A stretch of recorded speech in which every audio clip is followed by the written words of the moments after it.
Buenas tardes. Vamos a dar inicio a esta última mesa de nuestro seminario sobre transparencia y rendición de cuentas en la reforma energética mexicana. Muchas gracias por estar aquí. Tenemos en esta mesa el tema de la evaluación de los impactos social, ambiental sobre los usos de la tierra. Nuestro ponente de hoy es el doctor Fluvio Ruiz. Él es consejero profesional del Consejo de Administración. Ex consejero. Perdón. O sea que ya no. Ya no. Bueno, ex consejero profesional del Consejo de Administración de Pemex, licenciado en Física por la Facultad de Ciencias de la UNAM, maestría en Ingeniería de Exploración Petrolera de la Facultad de Ingeniería, con estudios en maestría en Economía de la Energía en la Universidad Pierre Mendès France de Grenoble y doctorado en Economía de Petróleo de la Universidad de París III. Ha sido ayudante de investigación de la División de Estudios de Posgrado de la Facultad de Ingeniería, profesor de la Universidad Panamericana, asesor de la Comisión de Protección Civil de la Asamblea Legislativa del Distrito Federal, instructor técnico y subjefe del Departamento de Capacitación Regional del Instituto de Capacitación Ferrocarrilera, asesor de política energética del Grupo Parlamentario del PRD y de la Cámara de Diputados en las legislaturas 56, 59 y 60. Muchas gracias, Fluvio. Muchas gracias, Jacqueline. Pues, bueno, vamos a tratar de ser, no sé si a menos, pero al menos no tan largo, ya dado que esta es la última mesa. Lo que voy a hacer a lo largo de esta exposición es básicamente delinear el terreno a grandes rasgos, cómo está planteada la imbricación de la industria con la sociedad y con el medio ambiente. Andrés y Alejandro van a bajar, digamos, este terreno general hacia partes que tienen con la salud y, en el caso de Alejandro, si entiendo bien, con algunos ya casos concretos regionales. En todo caso, espero que la plática no sea tan lúgubre como la cita de Baudelaire, pero bueno, era un poco la idea. Bueno, primero quisiera iniciar delineando lo que son los rasgos generales de la industria petrolera, para que podamos entender mejor cómo ésta se va entrelazando con la sociedad y, por supuesto, con el entorno ambiental. En esta industria, los ajustes que se pueden hacer a la producción, al consumo, se hacen en periodos largos de tiempo. En el corto plazo no hay disminuciones significativas, sino que estas disminuciones están asociadas con modificaciones en los patrones de consumo y muy relacionadas también con la infraestructura existente. Eso también determina en buena medida los volúmenes, los niveles de actividad de esta empresa. En general, en esta industria siempre hay 5 fuerzas en tensión, ¿no? Siempre están, primero, la competencia entre las firmas que ya están establecidas, pero también en función de los niveles de precio siempre se está viendo la posibilidad de que nuevos actores incursionen en esta industria. El ejemplo clásico que hemos visto en estos años han sido, por ejemplo, los productores de shale gas o de shale oil. Pero también hay sustitución entre estas mismas materias, ¿no? Por ejemplo, ahora ha habido por parte de la Comisión Federal, desde hace algunos años, la tendencia a sustituir combustóleo por gas natural, ¿no? Entonces hay también esta posibilidad y después siempre está en tensión la capacidad negociadora tanto de los productores como de los compradores y, según la circunstancia, hemos observado en la historia, a veces la mayor fuerza está en unos y a veces está en otros, ¿no? Algo importante también y que tiene que ver ya con el asentamiento de la industria es la posibilidad de mejorar las tecnologías de producción. En general, creo que si algo ha impactado este debate es la parte del fraccionamiento hidráulico, por ejemplo, que es una tecnología muy agresiva y que sin duda esto ha suscitado también una importante reacción social. En cuanto a algo que determina muy en el largo plazo la actividad en el petróleo son los precios que están relacionados en el largo plazo, subrayo en el largo plazo, están relacionados con la capacidad de satisfacer la demanda, ¿no?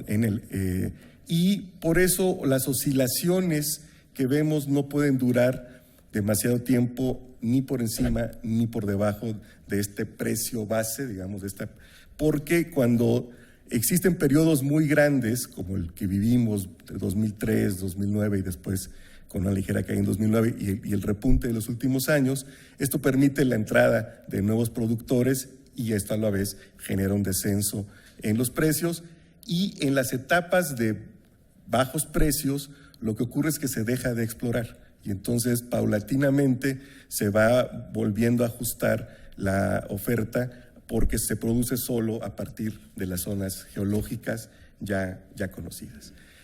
A raíz de los diálogos que tengo el privilegio de tener con Ramón Carlos, con Manuel, con el embajador Navarrete, recordamos ahora que se hizo la reunión de París, salió a relucir un tema que es muy importante para el largo plazo y que es la pregunta: ¿podemos consumir todo el petróleo que ya conocemos? Y una respuesta, al menos que se escuchó en la reunión, es que si consumimos 2/3 partes de los volúmenes ya probados, estaríamos llegando a estos 2 grados de incremento de la temperatura media, que es lo que se ha fijado como límite máximo para no provocar grandes cataclismos sociales, ¿no? Entonces, creo que esta pregunta se liga con una última y que tiene que ver con la reforma energética en México. ¿Qué tan oportuno resulta una reforma que busca claramente como objetivo regresar, así se fijó, a los niveles de al menos 3 millones de barriles diarios, ¿no? Ahora, ¿qué trajo la reforma para el tema que nos ocupa, que me parece fundamental? Y es este artículo del que ya hablaba Roberto Salz en la mañana.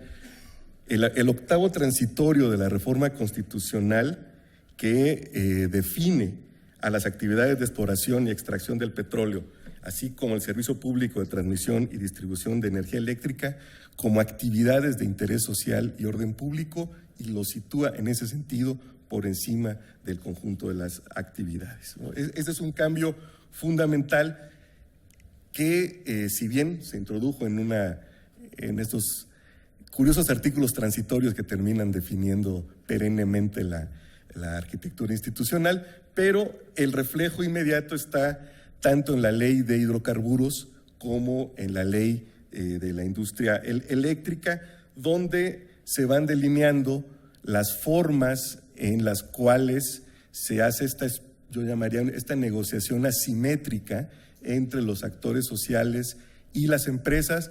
Y digo asimétrica porque al final, una vez agotados todos los procedimientos que están en el caso de la ley de hidrocarburos en el capítulo 4, al final de cuentas tiene que haber una cesión de las tierras a los operadores, ¿no? O sea, si hay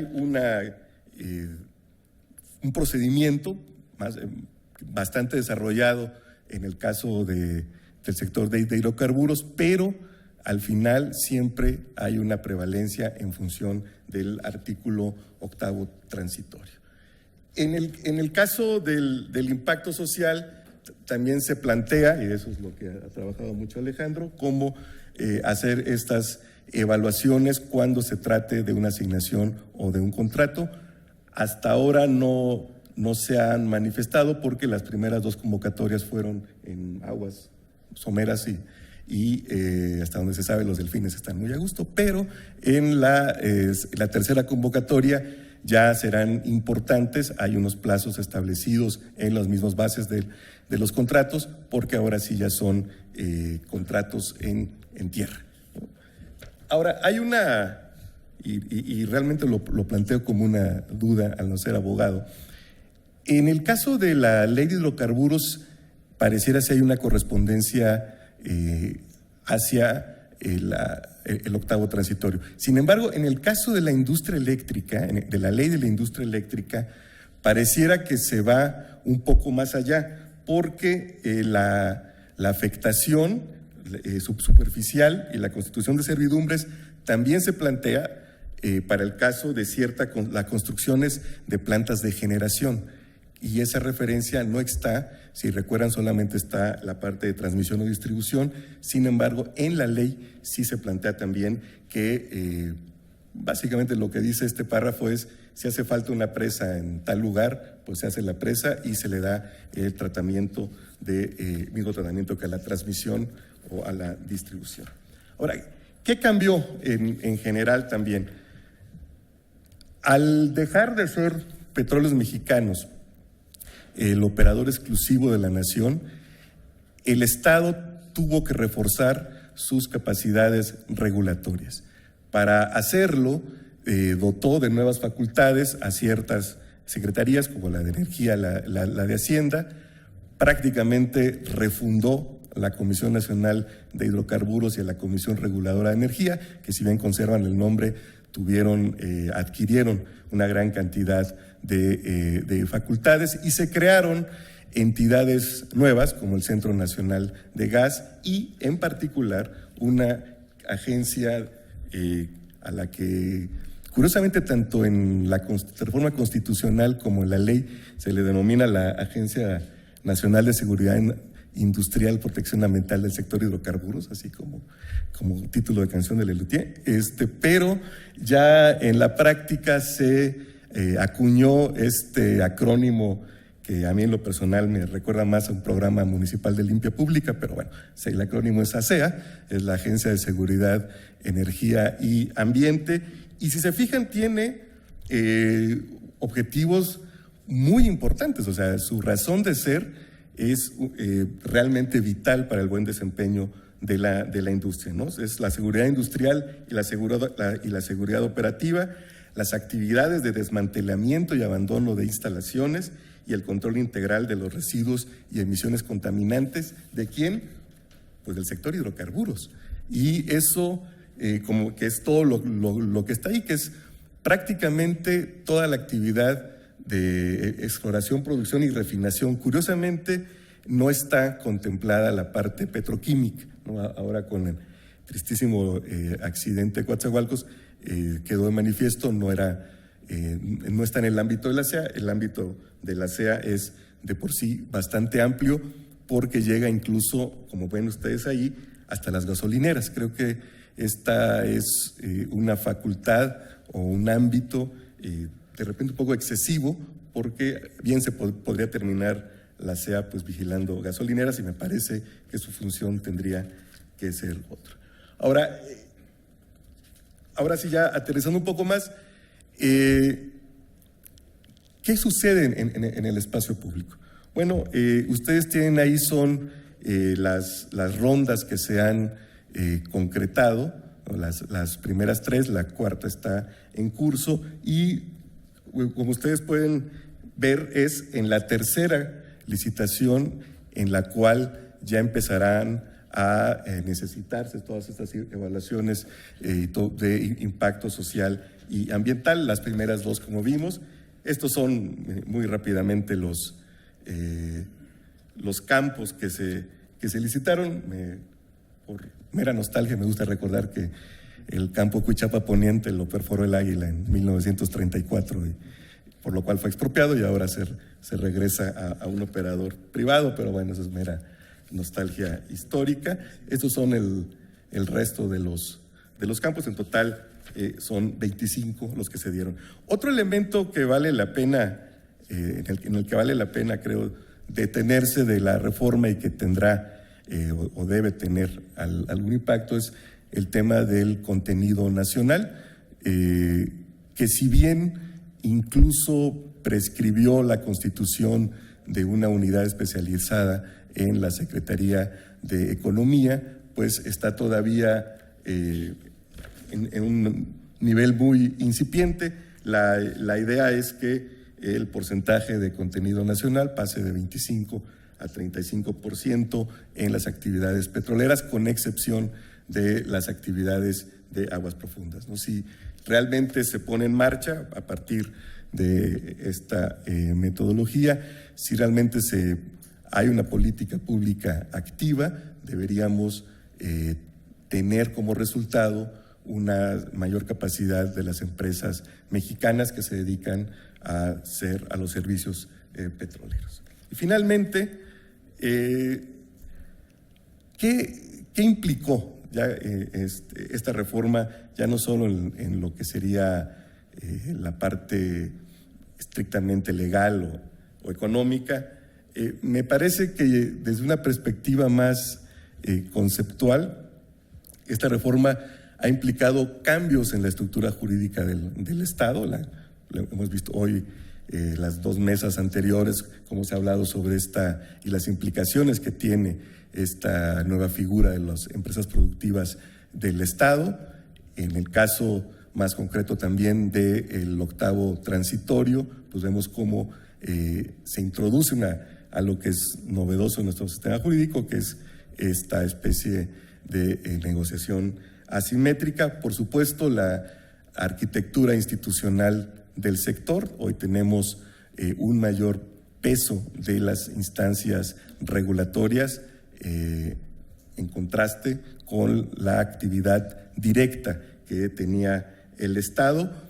Se han modificado también los mecanismos de apropiación de la renta petrolera, no es el punto, pero ya no es Petróleos Mexicanos el vehículo único de traslación de la renta, sino que con la llegada de nuevos operadores que además trabajan en condiciones distintas, pues hay una nueva forma de apropiación.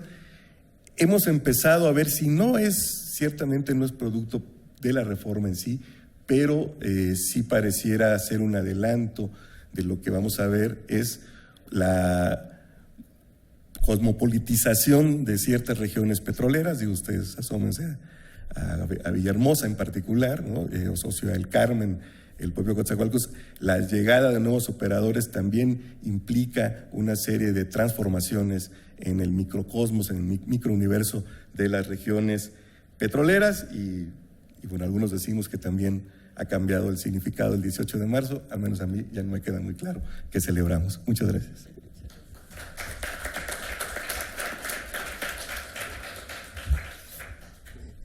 Muchas gracias, doctor Fluvio Ruiz. Ha llegado nuestra invitada, la doctora Claudia Octaviano. Ella es licenciada en Economía por el Instituto Tecnológico y de Estudios Superiores de Monterrey, maestra en Ciencias Ambientales por la Universidad de Yale y doctora en Ingeniería de Sistemas de Gestión y Política Tecnológica por el Instituto Tecnológico de Massachusetts. Especialista en temas de mitigación del cambio climático, política energética y ambiental, especialmente en el desarrollo de modelos integrados de economía y cambio climático. Ha colaborado como investigadora asociada del Programa Conjunto de Ciencia y Política del Cambio Global del MIT, especializándose en la evaluación de tecnologías de energía renovable y su integración a escala de la red eléctrica. Gracias por estar aquí, doctora. Buenos días. Buenos días, muchas gracias. Una disculpa por la tardanza. Estaba en el Instituto Nacional de Ecología y Cambio Climático, donde actualmente trabajo como coordinadora de cambio climático, y nos dieron una reunión de último llamado. Pero les agradezco mucho la invitación. Es para mí un placer estar en la Universidad Nacional con ustedes compartiendo unas reflexiones sobre el tema de transparencia y rendición de cuentas, y sobre todo el tema de los impactos ambientales, sociales y de uso de suelo que tiene la reforma. Como ustedes saben, y estoy segura ya han discutido, Fluvio nos hizo el favor de ya presentar un panorama de algunos de los cambios institucionales de los que yo les quería comentar, la creación de la CEA. Comentó también sobre la necesidad tan importante y que ya ha iniciado el Estado todos estos trabajos de fortalecimiento del marco y de la capacidad regulatoria del Estado. Actualmente nos encontramos en un escenario diferente, un escenario en el que el Estado tiene que pasar de enfocar la regulación ambiental y la regulación del uso de suelo, de regular a, digamos, dos grandes paraestatales, a prepararnos, a estar listos para la regulación de muchas empresas, de empresas transnacionales que han tenido un diferente desempeño en distintos países en desarrollo, pero también de empresas nuevas, empresas más pequeñas, por ejemplo, las que están haciendo la explotación del denominado shale gas en los Estados Unidos. Es decir, el enfoque regulatorio, los nuevos retos que tiene la apertura de mercado del sector energético, desde el punto de vista ambiental y desde el punto de vista del ordenamiento territorial, tienen también para el Estado una necesidad de cambiar el enfoque regulatorio, de mejorar las instituciones y de fortalecer, digamos, de una perspectiva muy,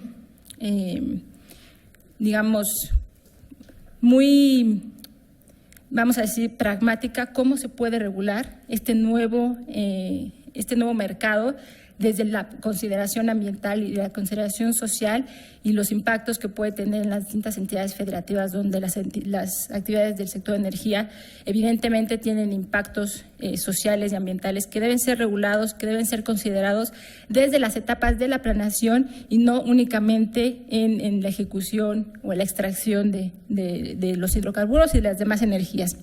Entonces, la primera reflexión que quería hacer es en torno a este nuevo marco institucional, la necesidad de que el mercado sea regulado adecuadamente, el reto que implica regular las empresas energéticas transnacionales, las empresas energéticas nuevas que pueden tener diferentes escalas y que el Estado, pues es una situación, digamos, nueva.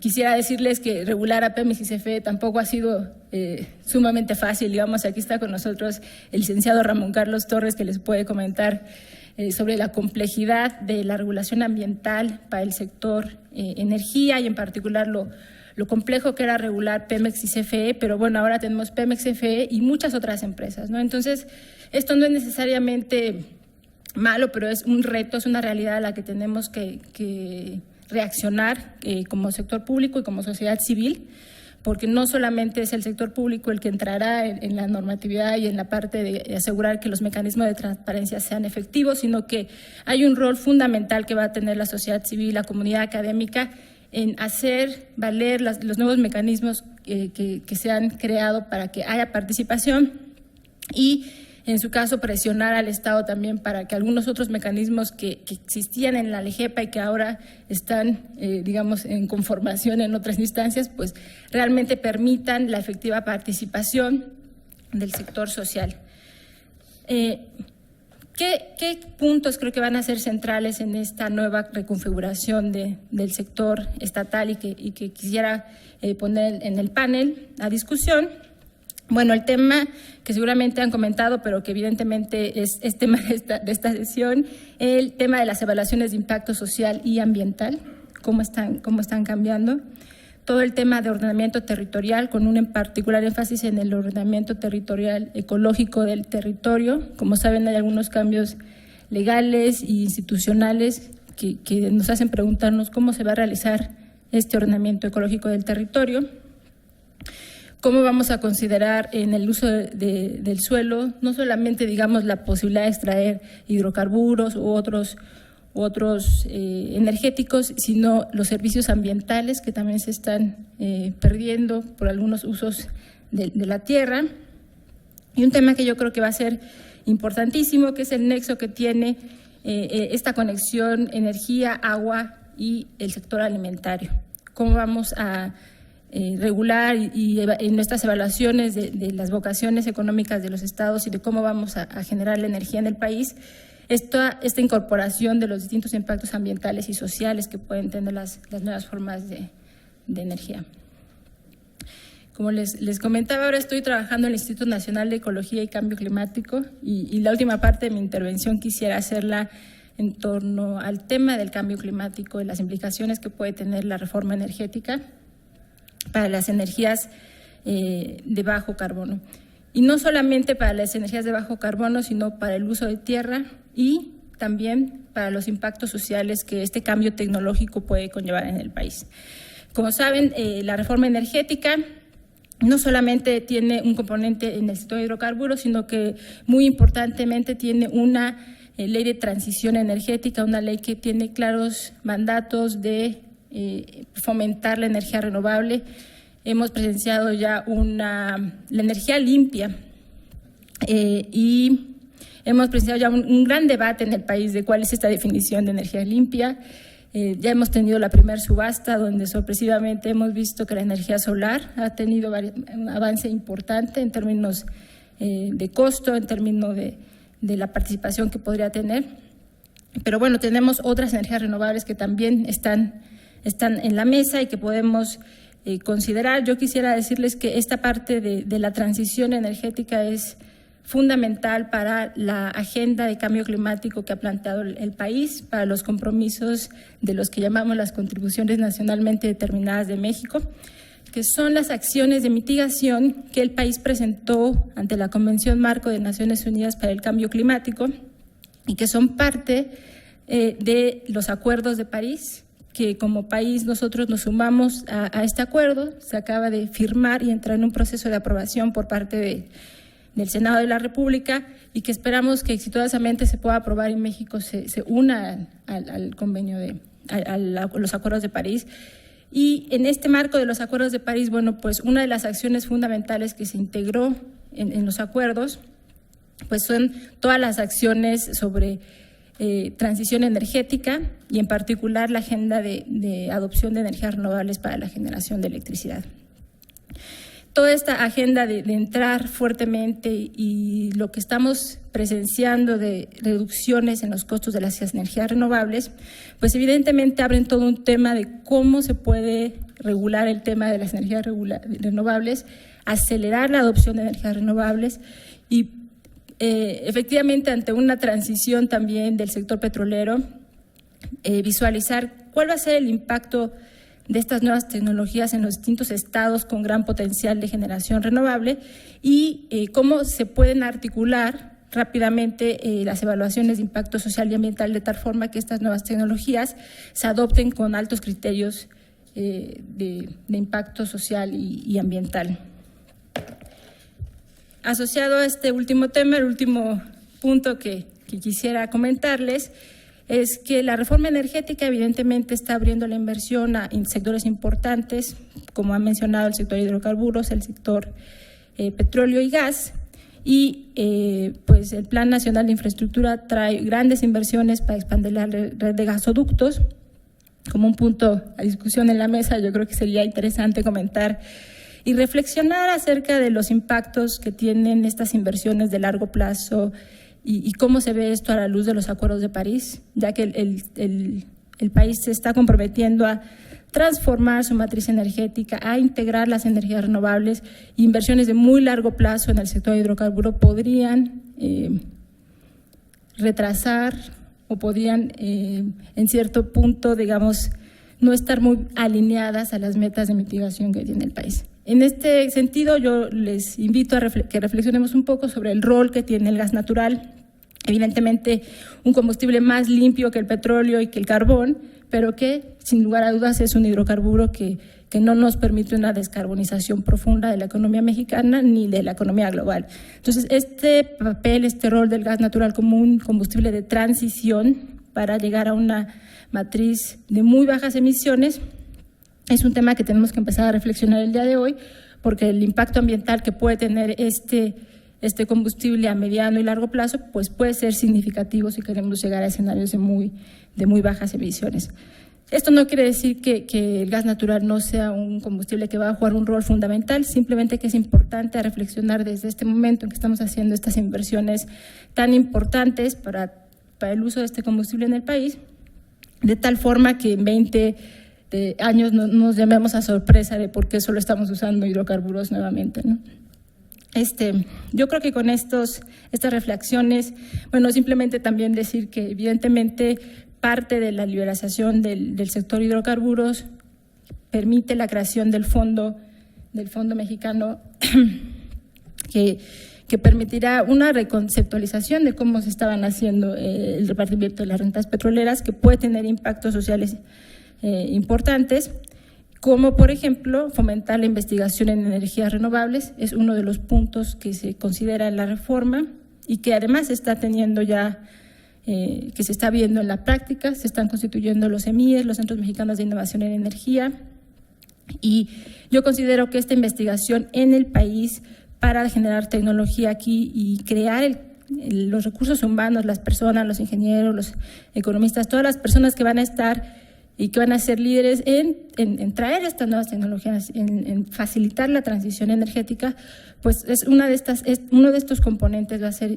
financiado a través de esa reforma, y en ese sentido considero que será muy importante el rol que tenga este fondo en fomentar las energías renovables.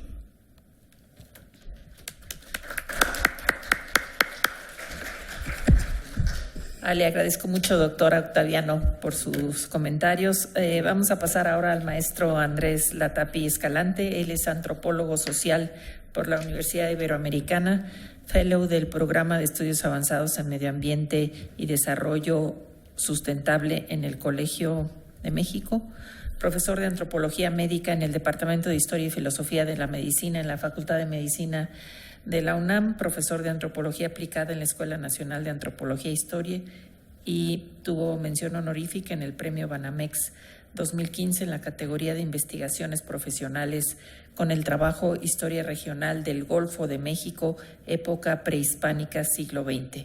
Además, es consultor en temas de impacto social y cultural. Muchas gracias, Andrés. Muchas gracias, muy buenas tardes. Me da mucho gusto estar aquí y agradezco a los organizadores la invitación, y procedo a comentar la ponencia de Fluvio. Parto de lo señalado por Fluvio en el sentido de que la reforma energética y los artículos transitorios sobre la pertinencia de la evaluación de impacto social en relación a la evolución de la industria petrolera a largo plazo. Resalto, redefiniendo lo público y el papel del Estado, es decir, a las políticas públicas en torno a los dueños de las tierras, y en este caso también a los dueños de los mares, aunque la cuestión legal a veces es muy complicada porque todo el tema del uso común de los mares es una cosa que está en discusión, y el bien de los comunes, etcétera, etcétera, pero de todas maneras tenemos comunidades que están trabajando en los mares de muchas formas. Los comentarios frente a las tensiones señaladas en la estructura de la industria petrolera, Fluvio señala que hay una tensión entre 5 fuerzas. Estas fuerzas: competencia entre firmas, amenaza de nuevos competidores, sustitución de productos, capacidad de negociación de los productores y de los compradores, a los que añadimos una fuerza más, lo social. Y lo social ya nos dirá si ahora como físicos si es centrífuga o es centrípeta, ¿verdad? Porque se convierten las dos de repente y no sabemos por dónde trabajarla, ¿no?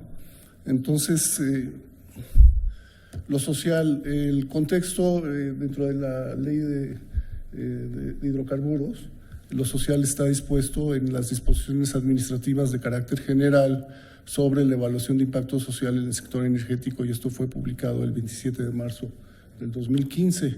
Y dice, ahí están los artículos, ¿no? Específicos, el 118, 121 de la Ley de Hidrocarburos, el 117 y 120 de la Ley de la Industria Eléctrica, el 10º transitorio del Reglamento de la Ley de Hidrocarburos, el 86 y el 87, párrafos primero, segundo y tercero del Reglamento de la Ley de la Industria Eléctrica, y el 4º del Reglamento Interior de la Secretaría de Energía. Entonces, en el artículo 3, para la elaboración de la evaluación de impacto social, el promovente deberá privilegiar el uso de metodologías con un enfoque de derechos humanos y con un enfoque participativo basado en la comunidad.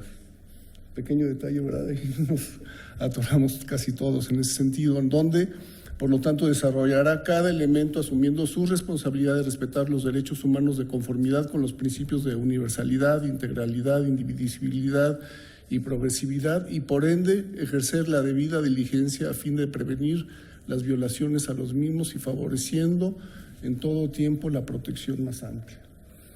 Artículo 4, la evaluación de impacto social deberá de presentarse para los siguientes proyectos del sector energético, es decir, prácticamente en todos, ¿no?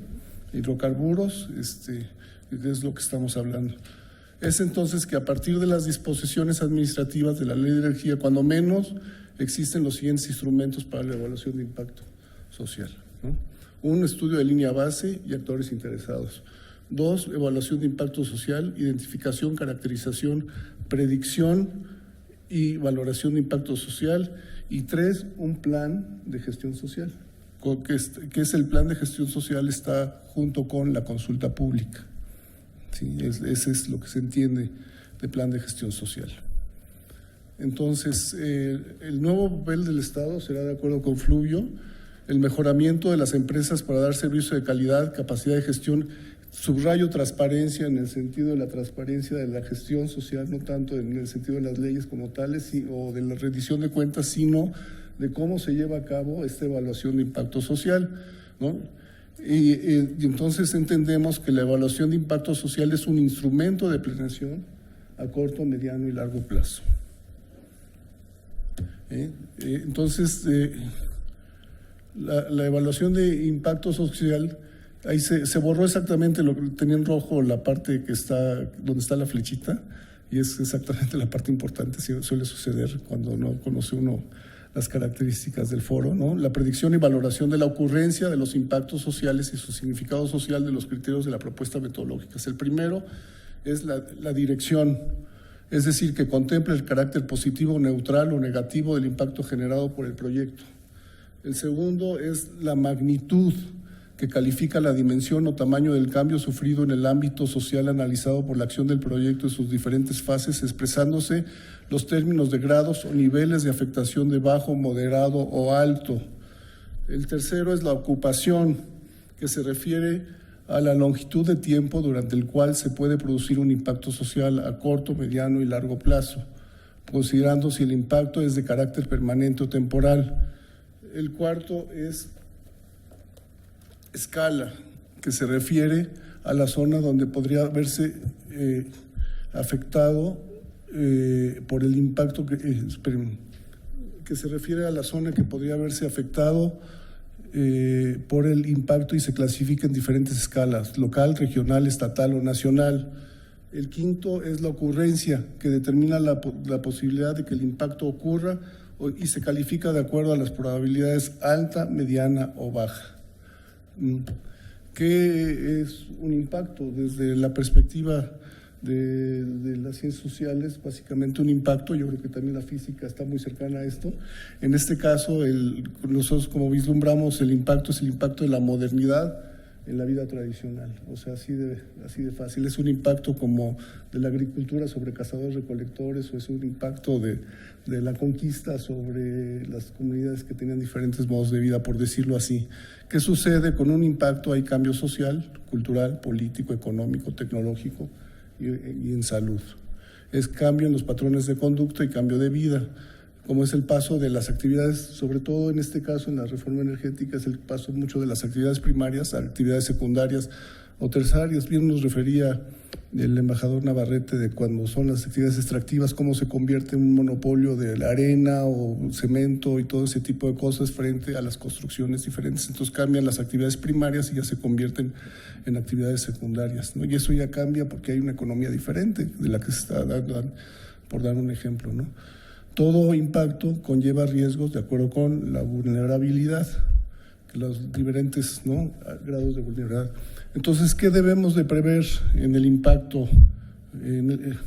Prever la transición epidemiológica, o sea, los pasos, ¿no?, de enfermedades infectocontagiosas pasar a crónico-degenerativas, que es lo que estamos viendo a nivel de país, ¿no? De repente se acaba en el Día Mundial de la Salud, que fue hace un par de semanas, se declaró que la diabetes era nuestro problema nacional, ¿no? Y antes los problemas pues era así, eran enfermedades, las diarreas y ese tipo de cosas. Ahora tenemos un problema muy serio de diabetes porque también tiene un problema laboral, ¿no? El día que la gente con diabetes, pues tienes que subsidiar otro tipo de acciones, ¿no? Cambios, también los problemas cuando cambias un medio ambiente, pues SIDA, dengue, Zika, ¿no?, que se viene migrando. Ya no tenemos viruela en este país, pero de repente se puede volver a desatar el cólera o cosas de ese tipo, ¿no? Migración y marginación, que se prevén por otros mecanismos, ¿no?, pero no, a veces el impacto de las obras de energía nos están dando la migración y marginación. Reproducción exponencial de la desigualdad social, ¿no?, porque muchas veces reproducimos la desigualdad que ya existía, nada más que le subimos de tono. Desarticulación del tejido social, cambios en hábitos alimenticios, reproductivos, etcétera, ¿no? Cambios en las normas que regulan la vida social, entre muchos otros, ¿no? Para prever el impacto hay que tener en cuenta la composición social y cultural de las regiones petroleras. Lo social desde la perspectiva de las ciencias sociales, es decir, desde la sociología, la economía, la ciencia política y la antropología, no son solo las externalidades, y eso lo quiero subrayar, de un proyecto, sino son los actores básicos de la acción social en la cual se encuentra cimentada. Hay que prever la reproducción de la desigualdad, los costos de la migración, la desarticulación del tejido social y de las actividades productivas primarias, ya que éstas constituyen las variables más complejas. Es una oportunidad para reorganizar el tejido comunitario frente a la vulnerabilidad y riesgo a través de la innovación social planeada, consensada y articulada a las actividades productivas, a través del contenido nacional, como dice Fluvio, ¿no? De la provocación del contenido nacional, no solamente el incorporar empleos o incorporar mano de obra o hacer ingenieros a los que no son, sino hay muchas otras cosas más, ¿no? El impacto social es entonces una oportunidad para el desarrollo, ¿sí? Para construir procesos de integración regional, para innovar los mecanismos tradicionales de compensación social y elevar la calidad de vida de las poblaciones y, en su caso, reducir índices de pobreza y reducir el riesgo de cambio climático. Resumiendo, la evaluación de impacto social debe de contener caracterización, diagnóstico, predicción y valoración. Además, casi siempre, por eso lo anoto aquí, casi siempre la evaluación de impacto social se queda en el diagnóstico. Entonces son 3 hojitas en las cuales es un trabajo bibliográfico y ahí está, esta es la comunidad, tienen tal nivel educativo, tienen tal organización política, tal organización social, y no se va más allá, ¿no? El tema de la predicción y valoración prácticamente no se hace, ¿no? Aunque sí se implementa y no se implementa. Y después debe de ser la instrumentación y el plan de gestión social y consulta, y el tema es si es a modo o no es a modo. Yo creo que eso tiene que ver con el tema de transparencia y rendición de cuentas en este sentido de cómo se trabaja el plan de gestión social. Y a través de la evaluación propuesta para poder planear la incorporación del contenido nacional de acuerdo a lo que nos propone, ¿no? Yo creo que sería una de las bases para dar contenido nacional, como está reglamentado, toda la parte de evaluación de impacto social. Y evitar, aumentamos la vulnerabilidad si tenemos decisiones precipitadas, de la desarticulación del tejido social, ¿no? Y si hay una desarticulación del tejido social, obviamente hay una exponencial de migración y hay costo en la movilidad y la inserción social. Evitar la descirculación de actividades primarias y apoyar programas de cohesión social.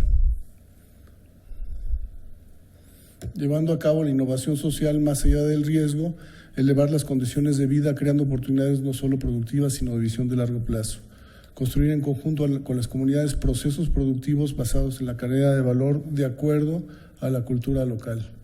Entonces, de acuerdo con Fluvio, la evaluación de impacto social es una oportunidad de diseñar estrategias dentro del nuevo papel del Estado como regulador y puede redefinir el espacio de lo público orientado a los dueños de la tierra a través del uso de instrumentos de planeación que con la evaluación de impacto social como una herramienta que prevenga riesgos de carácter social y contenga elementos de innovación. Estos cuadros son cómo se encontraba el Golfo del México en el año 600, ¿sí? Entonces tenemos las actividades que impactaron, eran selvas y bosques, y está un poquito de, sobre todo, pesca y camaronicultura, por decirlo así, ¿no? En esa época. Después, en el año de 1546, ya tenemos ya la entrada de la caña de azúcar, que es el cuadro chico ahí en la zona de Veracruz y un poco en la zona del norte. Después, en el 1850, ya tenemos la desforestación y tenemos la zona del Enequén, y en el año de 1958 ya con la petrolización del Golfo de México podemos ver, ¿no? Y hoy día tendríamos esta imagen del Golfo con los derrames, este es el año 2000, y con el gran problema en 2 zonas de hipoxia, ¿no? Que es el término médico para señalar que falta oxígeno, ¿Y qué produce el oxígeno? Pues produce peces, ¿no? La densidad de oxígeno produce peces. Entonces se crea un estadio azteca al día de hipoxia, con los derrames del Mississippi, de los Umacinta, del Grijalba y todo eso. Entonces tenemos las dos grandes zonas de hipoxia, que son la zona del derrame de Laguna de Términos y la zona del delta del Mississippi, aparte de problemas de algas y problemas de derrame de petróleos. Entonces, ¿cómo le podemos hacer? Esa sería la pregunta, ¿no?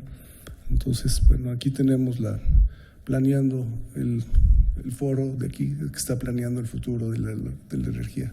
Muchísimas gracias.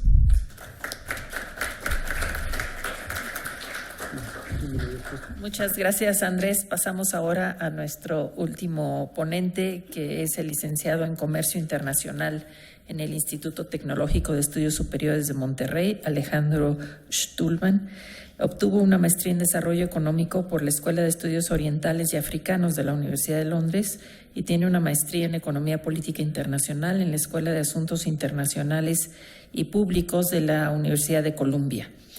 Él es socio fundador y presidente de Emerging Markets Political Risk Analysis, EMPRA, consultoría líder de análisis de riesgo político, políticas públicas y asuntos de seguridad pública en México. Muchas gracias por estar aquí, doctor. Muchas gracias, Fluvio, por la invitación. Es un honor poder participar en este panel.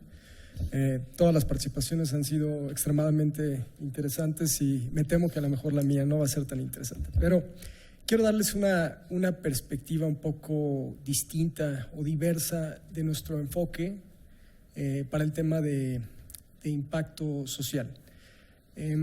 Para eso les voy a hablar un poquito de mi compañía, para explicarles cómo nos insertamos nosotros en este proceso.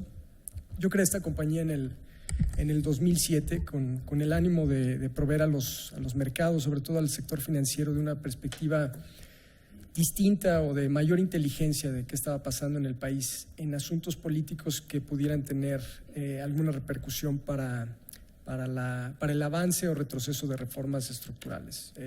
Cuando yo abrí esta consultora en 2007, pues el país venía de una elección muy cerrada. Básicamente había un gran conflicto político y no se movían mucho las cosas, las reformas. Pero algo muy interesante pasó en ese tiempo, que fue esta guerra contra el crimen organizado que lanzó el presidente Calderón, y eso nos lanzó a cubrir otro pilar de lo que nosotros llamamos inestabilidad política. La inseguridad en México pronto se convirtió en un pilar de inestabilidad, y nosotros desde el principio empezamos a hacer investigaciones en materia de seguridad. Al principio eran investigaciones muy interesantes sobre los Zetas, ciberseguridad, pero eso al mismo tiempo nos fue llevando poco a poco a hacer investigaciones de campo. Y en las investigaciones de campo venimos participando activamente desde el 2013, quizá de una forma menor. Ya en el 2014 empezamos a hacer trabajos a gran escala para empresas que están interesadas en entrar a México. Y lo interesante de esta actividad es que si bien primariamente nos empezamos a dedicar a la investigación de temas de seguridad a nivel local, de cuál era la dinámica de crimen organizado, cuáles eran los riesgos para las empresas, eventualmente se volvió un trabajo más complejo, porque si miramos al país, cuando vamos de norte a sur, ya no son tanto los problemas de inseguridad o de Estado de Derecho, sino empieza a arreciarse una complejidad social, que muchas veces se entremezcla con una falta de Estado de Derecho, corrupción, falta de transparencia y rezago político. Hay ejemplos abundan, ¿no? Pero bueno, es ahí donde nosotros nos insertamos en este proceso. Quiero aclarar que nosotros no hacemos evaluaciones de impacto social, pero contribuimos con empresas a ayudar a abrir la inteligencia de las regiones en las cuales posteriormente se tienen que dar estas investigaciones de impacto social. Y ahorita, más adelante, voy a dar mis perspectivas del tema de impacto social. Lo que quiero comentarles es que en estas investigaciones, en estas primeras investigaciones, que es un primer diagnóstico, nosotros tenemos que ver, antes de que se realice un estudio de impacto social, cuál es la dinámica en materia de seguridad pública. Si hay estabilidad política en las regiones donde las compañías están participando en un proceso de licitación para poder participar activamente, y bien, si a lo mejor hay otras complicaciones, por ejemplo, falta de recursos naturales o bien actividad de grupos subversivos. Una vez que nosotros entregamos nuestro reporte de inteligencia, por así decirlo, ya una empresa puede decidir si quisiera avanzar en este proyecto. Tiene que valorar muy bien sus riesgos, probablemente hacer una segunda investigación y llegar a un segundo diagnóstico. Bueno, en algunos casos hay casos sumamente sencillos, ¿no? Les voy a dar un ejemplo. Si con nosotros llegó una compañía, no voy a mencionar nombres, pero llegó una compañía española que quería abrir un parque de fotoceldas en el estado de San Luis Potosí, en medio de la nada. Entonces, bueno, aquí nuestro diagnóstico es muy fácil, ¿no? Porque si bien la parte social no es tan compleja donde quería armar su proyecto, sí, esta zona es una ruta de narcotráfico, hay poca presencia de fuerzas policiales y por lo tanto la compañía va a estar expuesta en un largo plazo a problemas como extorsión. Pero bueno, la compañía al final decidió tomar estos riesgos y decidió seguir adelante y va a echar a andar su proyecto, ¿no? Vamos a suponer un ejemplo hipotético de problemática social, operar un campo petrolero en Tabasco, ¿no? Ahí ya el problema a lo mejor, bueno, Tabasco, las cosas se están poniendo un poco rojas en materia de inseguridad, pero a lo mejor esa no es la preocupación principal. A lo mejor la preocupación principal son los conflictos sociales que pueda enfrentar en un principio, si hay problemas ambientales existentes previos a su llegada y cómo va a manejar estos problemas. Y posteriormente, vamos a poner el ejemplo más extremo, cuando hay la combinación de todos estos factores, además de complejidad política. Y ahí el mejor caso que se me ocurre es el del consorcio que armó Vestas con Macquarie para un gran proyecto de energía eólica en el país, quizá el proyecto más grande proyectado a la fecha. Y ahí el consorcio básicamente hizo una investigación mínima de los requisitos, bueno, de cómo estaba la situación a nivel local. Se enfocó más bien en cumplir con los requisitos ambientales que le marcaba la legislación, pero tan pronto llegaron al lugar donde querían desarrollar el proyecto, se enfrentaron con muchos otros obstáculos, extorsiones. Además, ocurre algo muy raro en este proyecto. El proyecto iba a estar entre dos comunidades étnicamente distintas, no religiosamente, pero étnicamente distintas, que tenían una rivalidad histórica. Entonces, básicamente, ninguna comunidad, aunque esto suene algo ridículo, quería que se llevara a cabo el proyecto porque la otra comunidad también se iba a beneficiar. Y bueno, después, eso es a nivel local. A nivel macro, si bien el consorcio negoció con el gobierno federal, no negoció con el gobierno local y tampoco negoció directamente con las comunidades su entrada. Y esto trajo una serie de repercusiones donde el proyecto se fue atorando, había muy mala comunicación entre el gobierno federal y el gobierno estatal, y entre el gobierno estatal, personajes en el mismo gabinete no se hablaban y no cooperaban unos con los otros. Y bueno, esto además resultó en una completa ineficiencia en las negociaciones entre gobierno estatal y comunidades.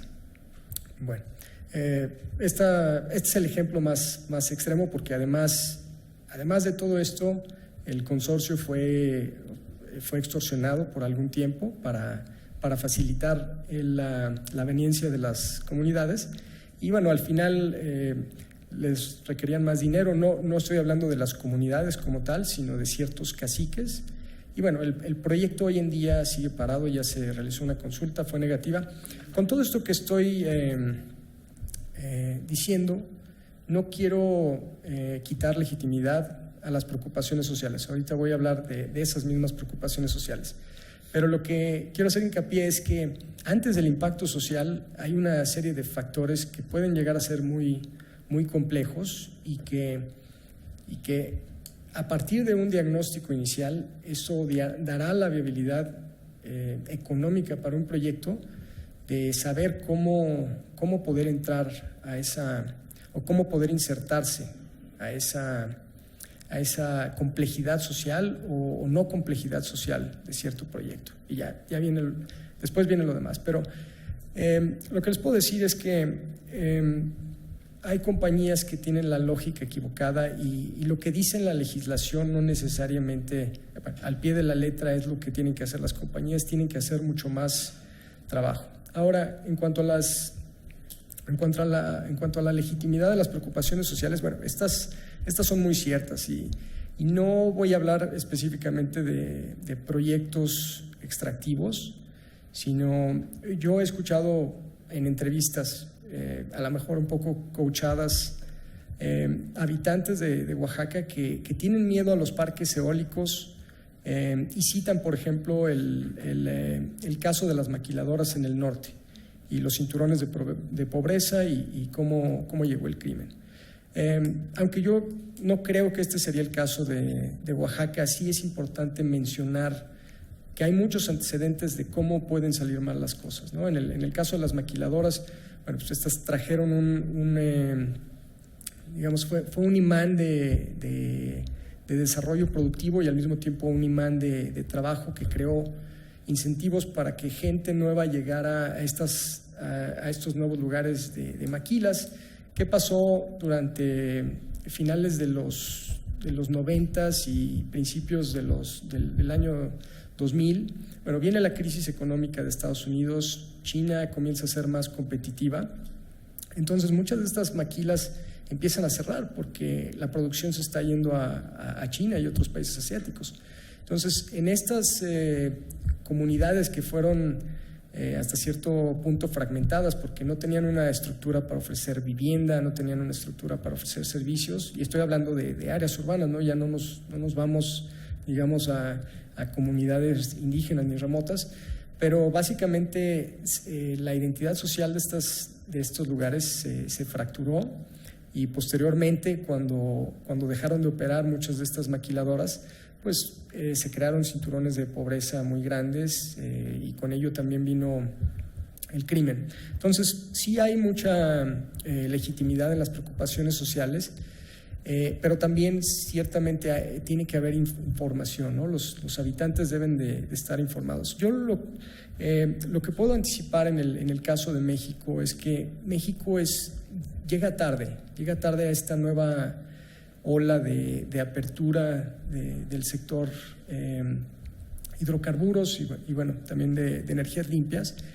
Y bueno, el hecho de llegar tarde tiene ventajas y desventajas.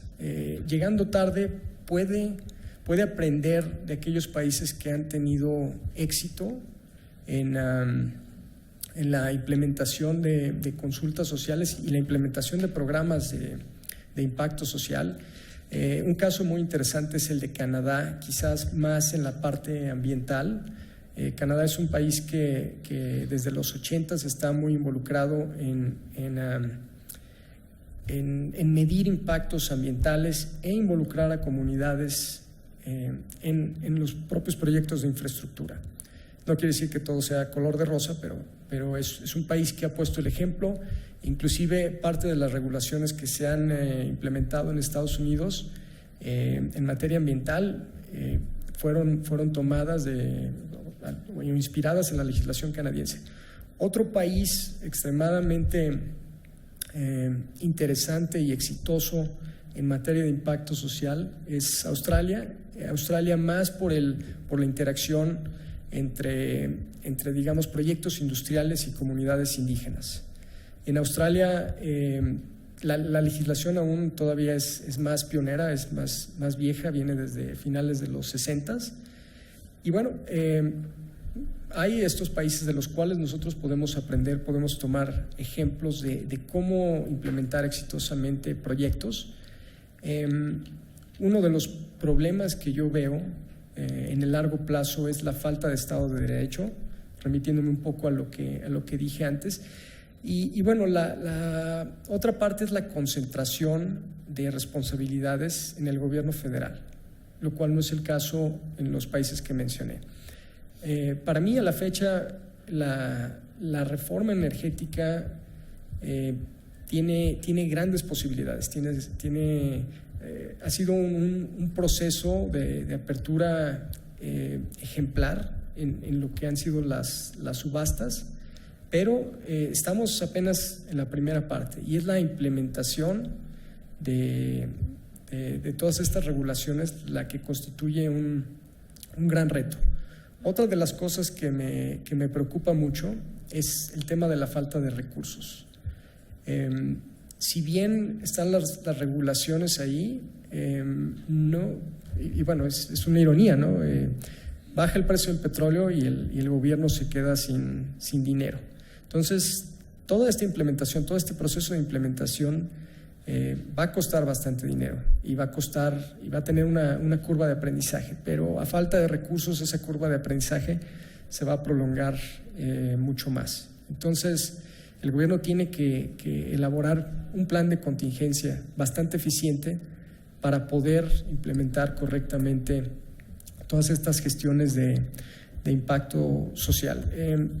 Quisiera nada más dar algunos últimos ejemplos de cómo no pueden funcionar las cosas. Yo sé que la CEA es de nueva creación, pero y que ahora tiene en sus responsabilidades la supervisión de las gasolineras. Pero en México, y esto es quizá yendo un poco más a la parte ambiental, las multas hacia las gasolineras contaminantes me parece que son contadas o históricas, lo cual no ocurre en otros países.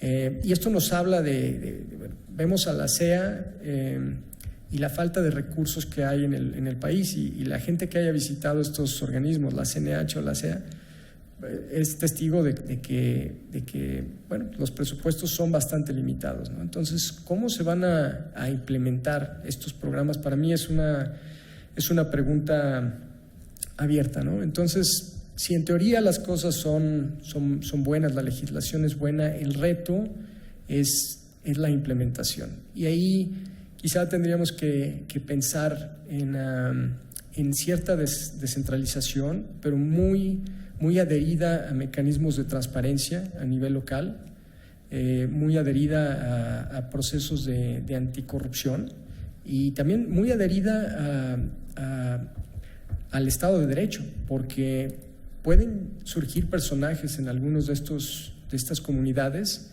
que por intereses propios quieran impedir un proyecto o solamente dejarlo pasar a cambio de algo. Entonces, es muy importante tener en mente que el gobierno federal no va a poder resolver todos estos casos. Tienen que ser los gobernadores y los gobiernos locales quienes sobre todo estén involucrados en la parte de Estado de Derecho. Y bueno, con esto quiero concluir. Como ya dije antes, nosotros no hacemos el trabajo tal de valoración de impacto social y además es un trabajo complejo, es un trabajo que requiere tanto expertos en materia de medio ambiente como expertos sociales, antropólogos muchas veces. Hay que estar en las comunidades bastante tiempo, pero antes de eso viene todo un proceso de inteligencia que es donde estamos nosotros para dar un primer diagnóstico. Gracias.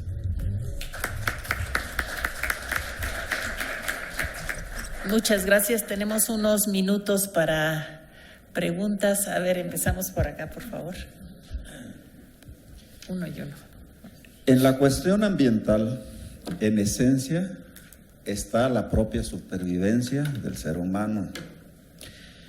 El crítico norteamericano y experto en energéticos dice: estamos muy preocupados porque se dice que vamos a destruir la Tierra. No, la Tierra va a andar por unos millones de años más. Lo que estamos poniendo en riesgo es el estadio al que ha llegado el ser humano y cómo podemos garantizar que ese nivel permanezca.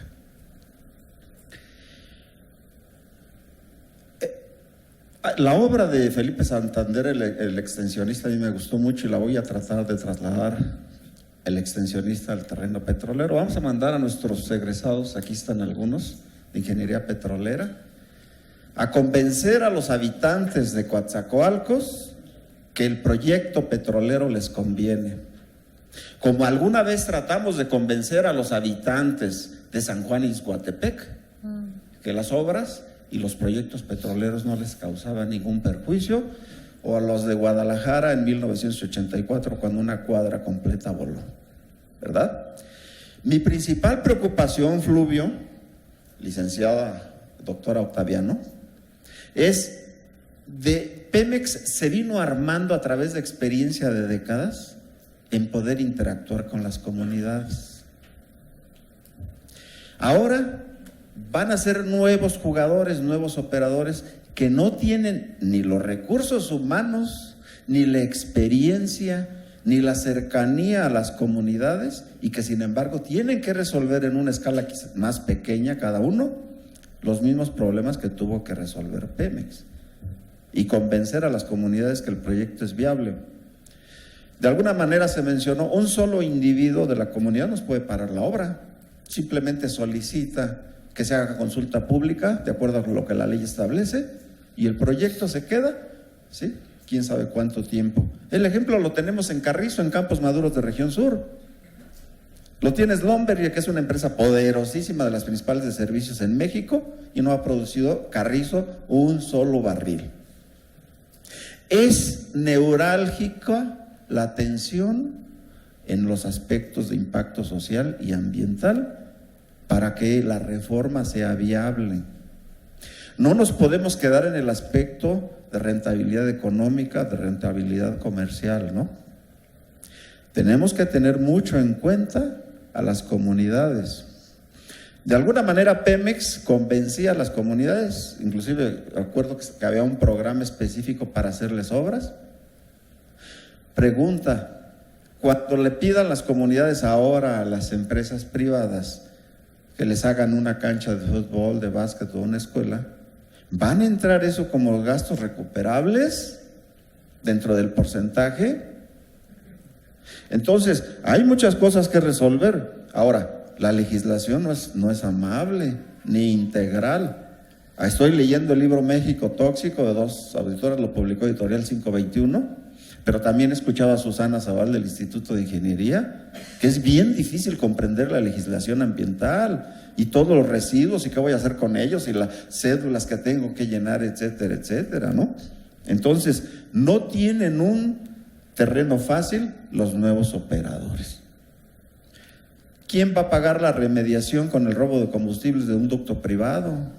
¿Sí? Bueno, ahora, si ya tengo ahora una ASEA como órgano desconcentrado ahora del sector Semarnat, le voy a hacer lo mismo que a la CNH, que nunca le di los recursos mientras era solo regulado nada más a Pemex, y que inclusive violando la Constitución no le dieron los recursos que se establecían de un porcentaje de las ventas petroleras. Así le voy a hacer a SEA. ¿Qué infraestructura y recursos humanos y recursos financieros tiene ahora SEA? ¿O me la voy a llevar los próximos 3 o 4 años en nuestro esquema desde que parte de la Secretaría de Hacienda? ¿No? Son varias preocupaciones. Gracias. Gracias a usted. A ver, por acá. Muchas gracias, Walter Ángel, ingeniero por la Facultad de Ingeniería de la UNAM. Primero que nada, me gustaría agregar un solo comentario, que las empresas tampoco tienen el interés, ¿no?, para ver los problemas sociales que se desarrollan en muchos espacios.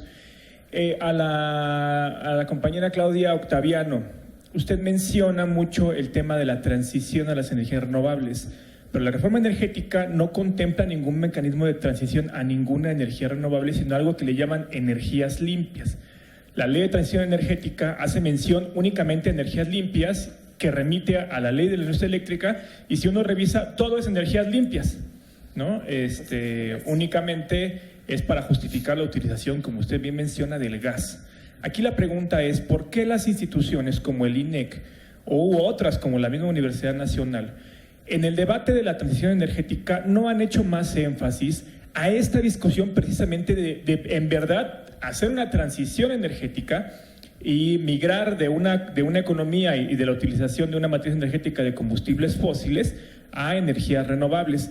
Los vecinos de Investigaciones Económicas hicieron unos foros hace 2 semanas, donde también se deja muy claro que el costo por el mercado eléctrico mayorista que hay que pagar los usuarios por introducir watts generados con energías renovables es muy alto. Entonces también estos mecanismos no están favoreciendo para nada a la población. En el caso de Andrés Latapí, yo creo que agregaría también en esto que usted está mencionando. A ver, hace rato el doctor Montoya dijo que tenemos un parque de generación, un margen de reserva excesivo de más del 40% en capacidad instalada. Si nosotros consideramos el estándar internacional, que está más o menos en 6% de reserva operativa y en 12% de capacidad ociosa, ¿qué instituciones se han puesto a pensar que muy probablemente estos impactos que se van a generar por la instalación de nuevas centrales de generación a base de gas son completamente innecesarios, son riesgos que no tenemos por qué correr? ¿Me explico? El ingeniero Apodaca decía, por ejemplo, hace un tiempo, que tenemos capacidad para no instalar plantas en aproximadamente unos 20 años, por toda esta reserva que tenemos.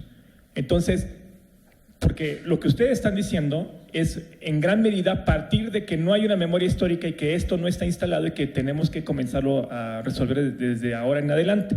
Pero con todo este antecedente del exceso de capacidad instalada, del margen de reserva operativo que también es bastante excesivo, tenemos que correr estos riesgos en los impactos sociales, en los impactos ambientales, o mejor nos ponemos a volver a planear el sistema eléctrico nacional, no partiendo precisamente del PRODECEN, para no correr estos riesgos y finalmente garantizar una verdadera transición y una verdadera utilización de lo que ya está invertido, de lo que ya está gastado. Y pues ya con eso termino. ¿Quién ha obligado a British Petroleum, por ejemplo, a pagar los impactos ambientales negativos producto de la explosión del Pozo Macondo? Gracias, por favor. Perdón, sí, perdón. Sí, es que ya la había visto. Sí. Bien, a mí lo que me preocupa muchísimo es que se hable únicamente de la evaluación de impacto social. ¿Y qué pasó con los estudios de impacto social que debe entregar la Secretaría de Energía junto con la Secretaría de Gobernación previos a cualquier contratación o licitación? En estos estudios no solo vendría la situación de pueblos vulnerables, sino las prioridades sociales que persigue el gobierno federal previos a y que servirían de base para estas evaluaciones de impacto social. ¿Alguien conoce estos estudios de impacto social? No deberían ser públicos y estar en la página de la Secretaría de Energía. Eso como primera pregunta. Segunda, y eso sería parte de esta inteligencia que mencionaba Alejandro. Segunda, y lo que comentaban ahorita, ¿qué pasó con la evaluación estratégica? Está en un artículo como una facultad de la CEA, en la ley de la agencia, y en el reglamento dice que la CEA podrá retroalimentar con datos la evaluación estratégica. Resulta que no se hace. Y un punto de esta evaluación, que sería social y ambiental estratégica, estaría precisamente estas dudas que comentaba el ingeniero. Si vale la pena correr el riesgo para nuevas instalaciones, eso es importantísimo. Por otro lado, si yo veo el mapa de las asignaciones que se hicieron, tanto en mar como terrestres, estamos viendo que cada quien va a hacer su evaluación de impacto ambiental y cada quien va a hacer su impacto social. ¿Quién va a ver todos los impactos sociales y ambientales sinérgicos, aditivos y bioacumulativos que se van a dar y que deberían ser motivo de esa evaluación de impacto ambiental estratégico que definitivamente a nadie le ha interesado poner en una ley, porque hay una ley, hay una ley ambiental que está requerida en uno de los transitorios que jamás se ha emitido. Y mi tercera pregunta sería para Claudia, en el sentido de dónde está la información base para hacer los compromisos no condicionados que se entregaron en París y que, a mi entender y por los cálculos que he podido realizar, no contemplan los objetivos de la reforma energética, cuyo, si se llevaran a cabo, aumentarían más de un 50% las emisiones, mientras que los compromisos están hablando de una reducción del 22% en las emisiones, ¿no? Y ese 50% sin tomar no convencionales, cuyas emisiones fugitivas de metano son más del 50% de las energías convencionales. Muchas gracias, por favor. Gracias, buenas tardes a todos. A mí me gustaría que me dieran su opinión, sobre todo Alejandro y Andrés, sobre algo que no se ha comentado mucho y que no se vio reflejado en la reforma energética, que es la seguridad nacional, no solamente en lo que tiene que ver con la seguridad energética, sino la seguridad del Estado como tal, ante la presencia cada vez más fuerte del crimen organizado en cada vez más partes de la República Mexicana. Y ¿cómo van a convivir, o si tienen ustedes algunas impresiones de cómo van a convivir las empresas petroleras, las empresas energéticas, con esta inseguridad que hay en el país y el impacto social que eso va a tener también, el riesgo que eso significa también para las inversiones? Una vez yo pregunté a un senador sobre esta preocupación y él lo que me dijo fue, bueno, pues con la llegada de las empresas va a haber más gente y la inseguridad va a ser cada vez menor porque va a haber más personas, más gente, ¿no? Entonces eso me dejó más preocupada todavía, ¿no? Más fuertito. Entonces es realmente ridículo. Entonces eso puede llegar a ser un tema de seguridad nacional. ¿Cómo van a convivir, ¿no? ¿Qué tipo de presencia de cuerpos de seguridad de estas empresas vamos a ver en esas zonas y qué riesgos hay para la sociedad y para la seguridad nacional? Gracias. Muchas gracias. Por favor. Hola, mi nombre es Shahin, soy bióloga de la Facultad de Ciencias y bueno, yo agregaría otra preocupación, ¿no? Que creo junto con las diversas comentarios que se han dado, está bien tener impacto social, ¿no? Impacto ambiental, ¿no? En términos de las emisiones, pero también a mí algo que me preocupa mucho es la biodiversidad, ¿no? México es uno de los 5 países megadiversos y la segunda región biocultural más importante a nivel del planeta. Entregar en el plan quinquenal y todas las licitaciones que están de 2015 hasta 2029, junto con el PRODECEN, ¿qué va a pasar con todos esos recursos naturales, esa biodiversidad e incluso el patrimonio biocultural, ¿no? Que tiene México, ¿no? ¿Cómo se está evaluando todo eso, ¿no? Es como otra preocupación y bueno, desde su trinchera, ¿cómo lo ven? ¿O qué herramientas o qué avances se han tenido y qué complicaciones hay, ¿no? Bueno, si están de acuerdo, hacemos una ronda al revés. Les pido como 3 minutos, por favor. Sí, por favor, empezamos con usted, Alejandro. En el tema específico del crimen organizado y la inseguridad pública y la percepción de las empresas internacionales,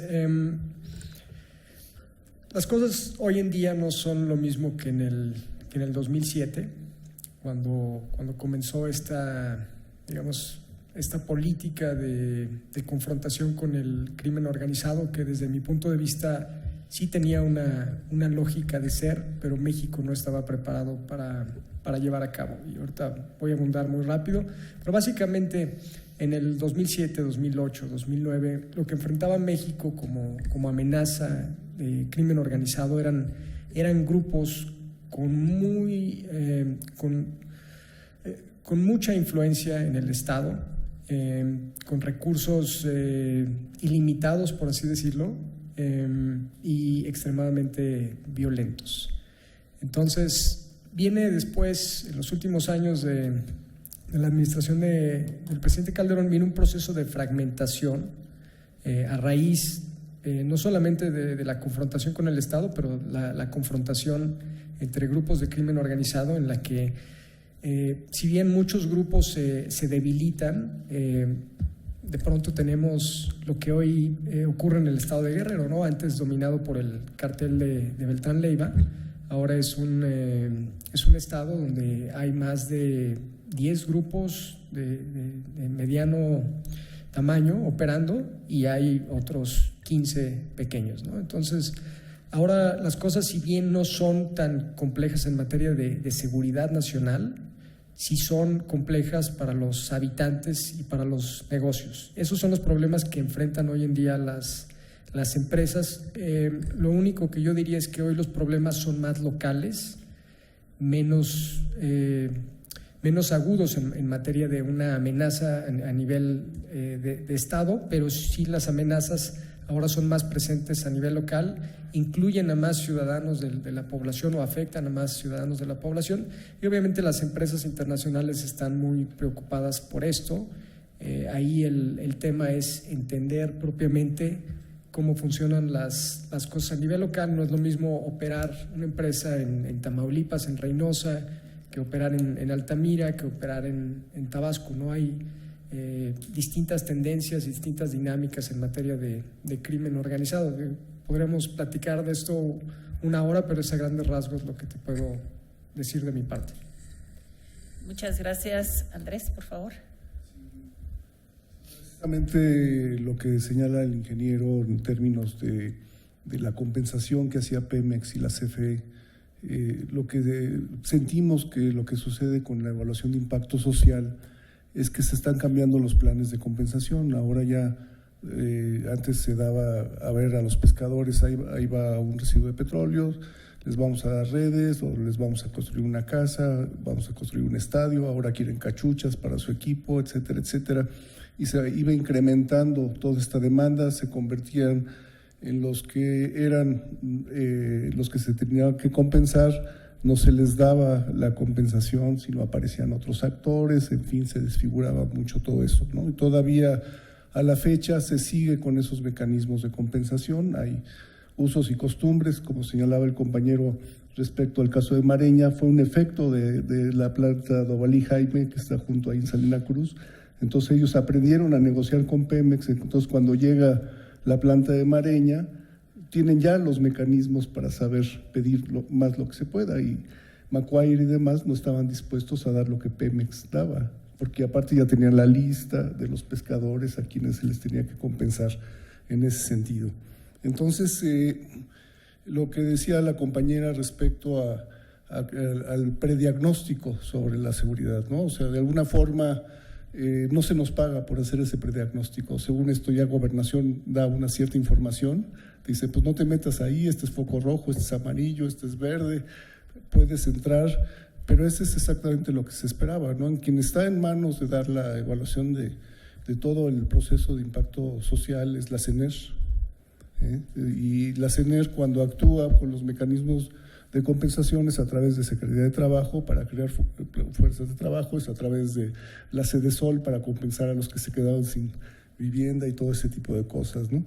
Entonces, por eso el riesgo de no hacer bien una evaluación de impacto, y sobre todo juntarlo, y por eso este foro me gusta mucho porque estoy en el programa de desarrollo, juntarlo desarrollarlo como mecanismo, como un instrumento de planeación. O sea, yo creo que podemos ir más lejos porque la sociedad no es estática.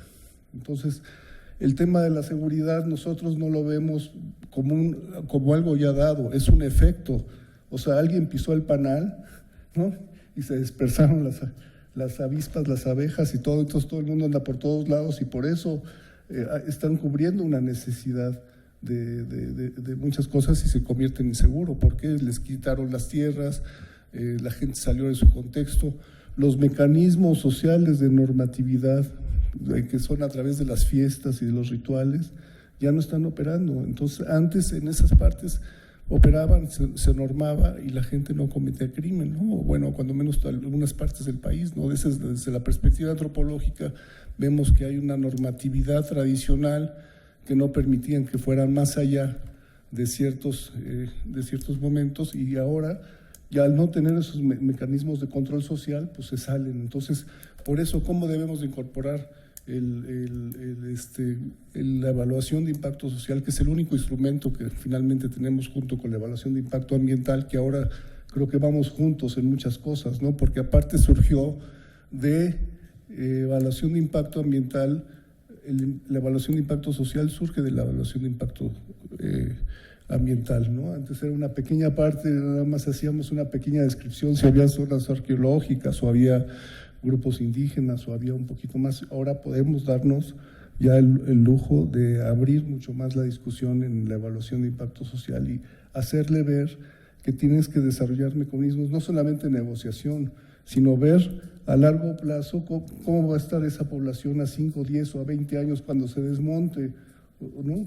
Cuando se quite la planta, ¿no? Entonces, aerogeneradores a los 20 años, ¿qué va a hacer la gente una vez que se vayan los aerogeneradores, por ejemplo, ¿no? Entonces, si van a seguir con sus actividades productivas o va a entrar a otro mercado de trabajo, etcétera, etcétera, ¿no? Entonces, un poco eso.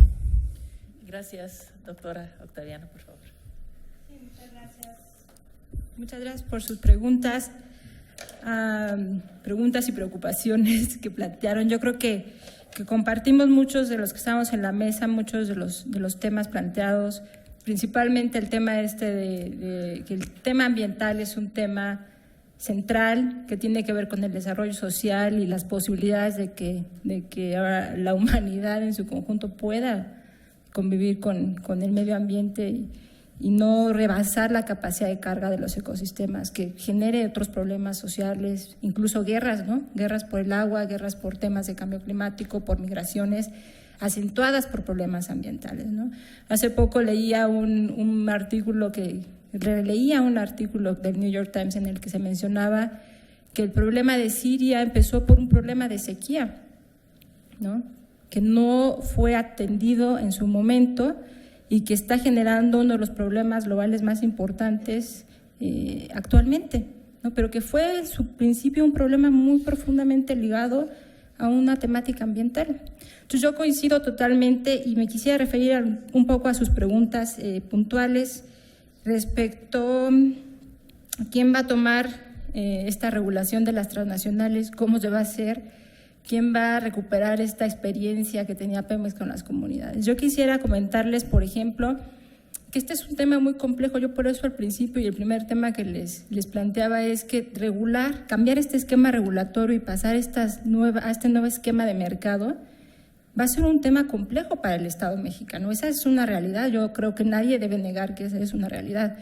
Quisiera también decirles un poco en un tono más optimista que no es el Estado mexicano el que se presenta a estas complejidades. Es un tema que muchos países en desarrollo han enfrentado cuando han desarrollado su industria petrolera, e incluso países desarrollados. Y gracias a este aprendizaje a nivel internacional y la globalización de la industria petrolera también, ya hay un sistema de contrapesos. La subsecretaria Lourdes Melgar acaba de ir a Sudamérica, me parece que fue en Bolivia, donde se firmó un protocolo de estándares de transparencia que se va a aplicar a toda la industria petrolera internacional. Y yo creo que este es un evento que a lo mejor se debe discutir más, qué tienen estos estándares, qué se puede rescatar, etcétera. Pero lo que les quisiera transmitir es que si bien existe esta complejidad de regulación de las grandes transnacionales, el tema de la apertura también conlleva a un sistema de contrapesos a nivel internacional y que hay mucha experiencia ya a nivel internacional de cómo se tiene que tratar a las transnacionales cuando se trata de industrias extractivas.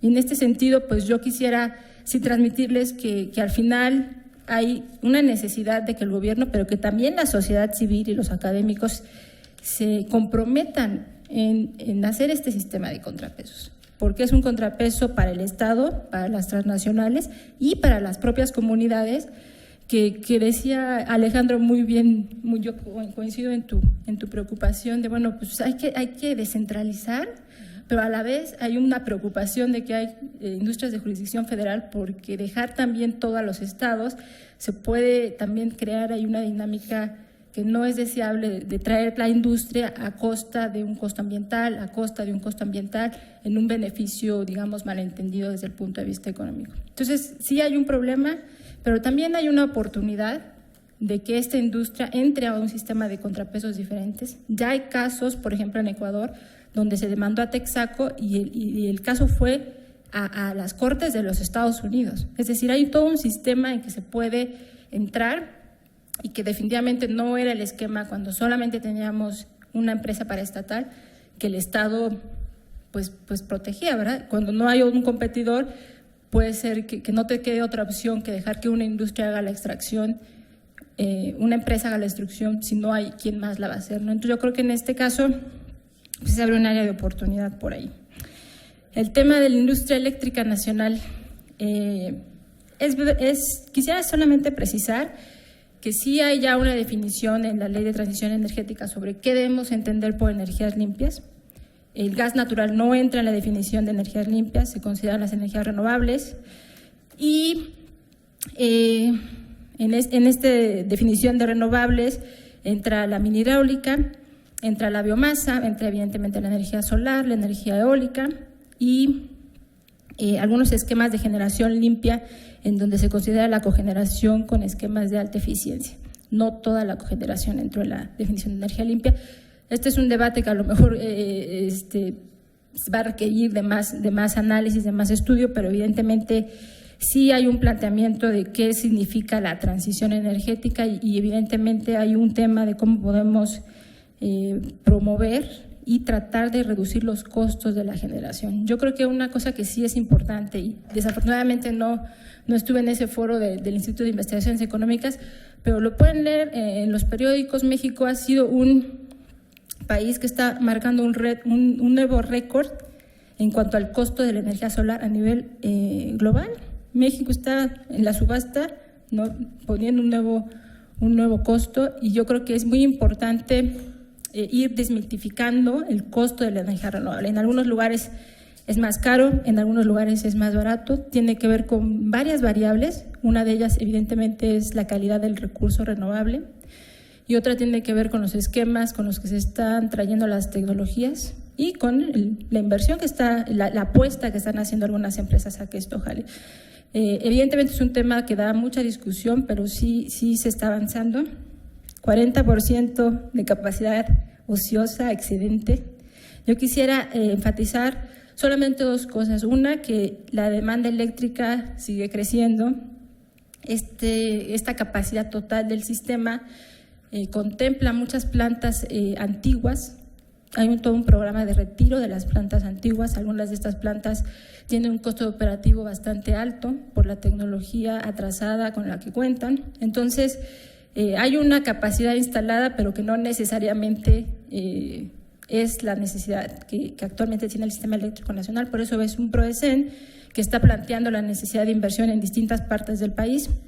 No solo es el dato duro de la capacidad, es algo que hoy tenemos que ver estado de las plantas, tenemos que ver estado de la red eléctrica. Si puedes ver, hay algunas regiones donde estamos ahí apenas cubriendo la demanda pico y que podríamos caer en problemas de fiabilidad si no hay nueva inversión en mayor capacidad. Es decir, es un tema más complejo porque requiere analizar dónde está la red, cuáles son los cuellos de botella de la red y dónde competirían ya en un esquema de mercado nuevas tecnologías que pudieran operar a un costo más bajo. Entonces, Sí hay un tema de capacidad, pero que hay que revisar a la luz del costo operativo, de la necesidad de renovación y también de los mandatos de energía limpia, porque la ley de transición sí considera todo un esquema de incentivos para las energías limpias, que sí es parte de la reforma y que pues se está implementando. Ya estamos con los certificados de energía limpia, 5%, pero la idea es que vaya creciendo. Ya me extendí mucho, nada más rápido para contestar. Los NDCs sí son competencia directa del INEC.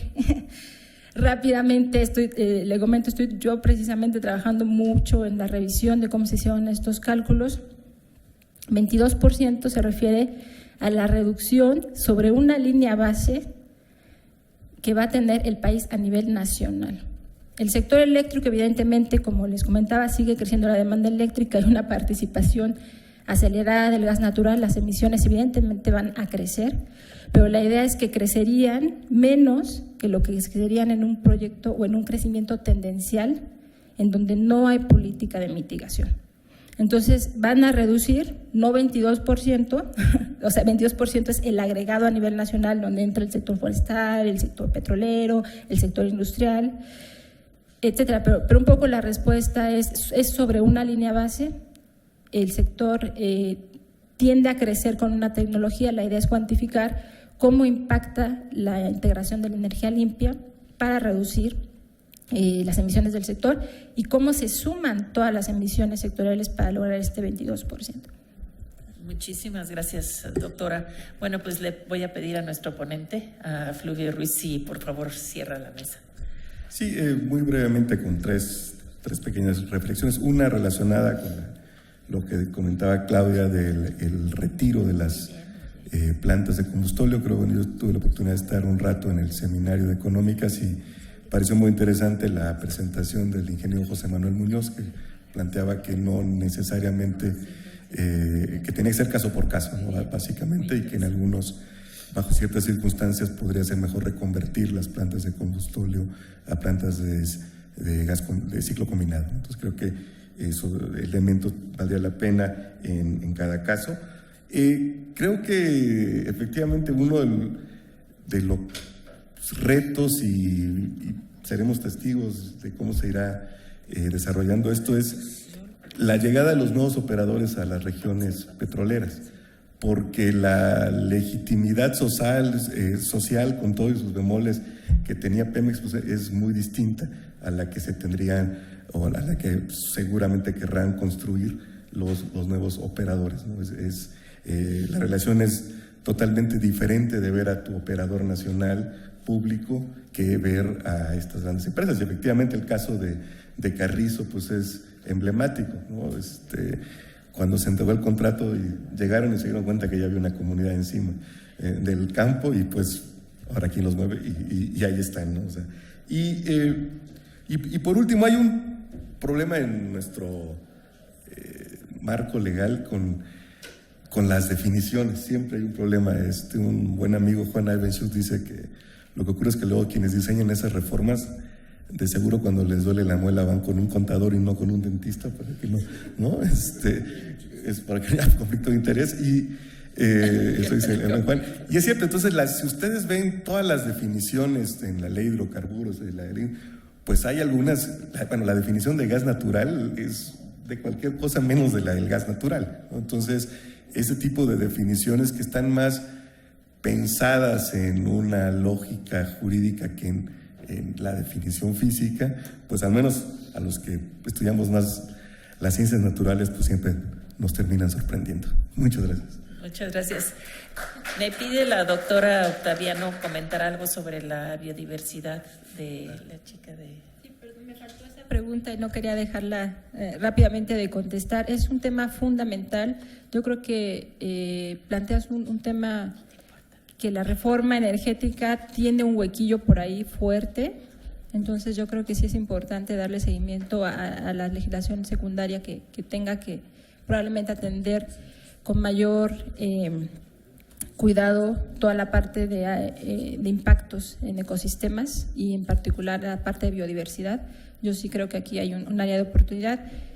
Otro tema importantísimo que es el impulso a los bioenergéticos, que no se vaya a tener un impacto de biodiversidad. Entonces planteas un tema fundamental, yo creo que hay mucha área de oportunidad en trabajar en el tema. Se viene la COP a final de año de biodiversidad, entonces todos estos temas sin duda alguna tendrán que ser revisados en el marco de las leyes secundarias. Muchas gracias, doctora. Pues con esto damos fin a esta mesa y a nuestro seminario. Quiero agradecer al público que nos vio por la transmisión en vivo vía internet y a los que nos siguieron en Twitter.